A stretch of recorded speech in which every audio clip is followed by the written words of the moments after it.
চলুন, কাল রথ গেছে, আর সকালে উঠে যে কাজটি প্রথমে করব, কিছু গাছ লাগানোর, ফুল গাছ লাগানোর চিন্তা ভাবনা আছে। যেমন ধরুন এইরকম একটি শিউলি গাছ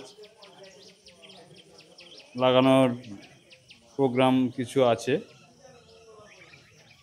ফুল খুব ভালো লাগে আমার, সেই জন্য ফুল গাছের পেছনে একটু বেশি সময় দিই।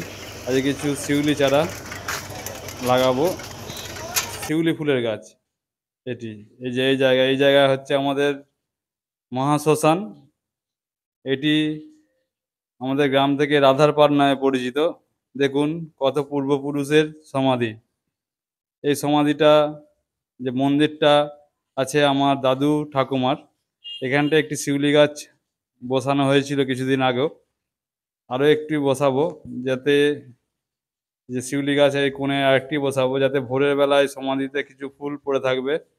সেই ইউনিক সিস্টেমটা কিন্তু খুব ভালো লাগবে, দেখতে খুব সুন্দর লাগবে।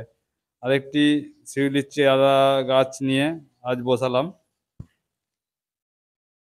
যাতে ঠাকুমার সমাধির ভোরের বেলায় সাধারণত এই ফুলগুলো ফুটে।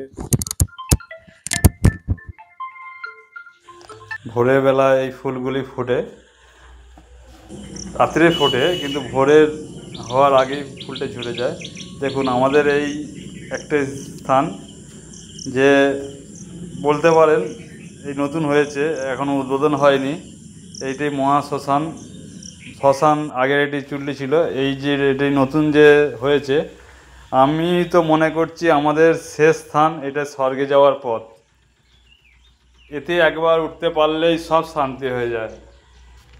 মানুষের মনের বেদনা, আকাঙ্ক্ষা, অহংকার সব শেষ, ওই চিতাতেই সব শেষ। সব আশা নিরাশা সব শেষ, এখানেই সব শেষ। যে আমাদের বাকি দেহটি থাকে, এখানে নিয়ে এসেই সেই অহংকারটুকু শেষ হয়ে যায়। এখান থেকে একটি স্বর্গের যাওয়ার আগেটাই কিছু শিউল চারা দিয়ে একটি ফুলের গেট করার আমার খুব ইচ্ছা। সেই জন্য এই গাছগুলোকে লাগালাম, শিউলি গাছই। এগুলো বড় হলে ভোরের বেলা ঝরে পড়বে। এই যে এই সিঁড়িতে যাওয়ার আগে, যেন এই সিঁড়িতে পা দেওয়ার আগে একটি ফুলের গেট দিয়ে প্রবেশ করে তারপর এই সিঁড়িতে উঠতে পারি, এই কামনা আমার রইল। এটি আমাদের এখনও চুল্লিটা পুরো ফিটিং হয়নি, পুরো না ফিটিং হওয়ার জন্য এখনও গাছগুলো একটু কিছুদিন লাগবে বড় হতে। দেখা যাক কতদূর হয়, এই গাছগুলোকে আমি কতদূর করতে পারি। তবে গাছগুলি বড় হলে একটি গেটের মতো করলে অসাধারণ লাগবে এই জায়গাটা। দেখি আমাদের এই রাধার পাড়টাকে কত সুন্দরভাবে সাজাতে পারি, কিছু গাছ লাগিয়ে, ফুল গাছ লাগিয়ে। এটাই আমার মনের আশা, যে এইটিকে, শ্মশানটিকে একটি ফুল গাছগুলো লাগিয়ে এটিকে একটু মনোরম পরিবেশ তৈরি করব।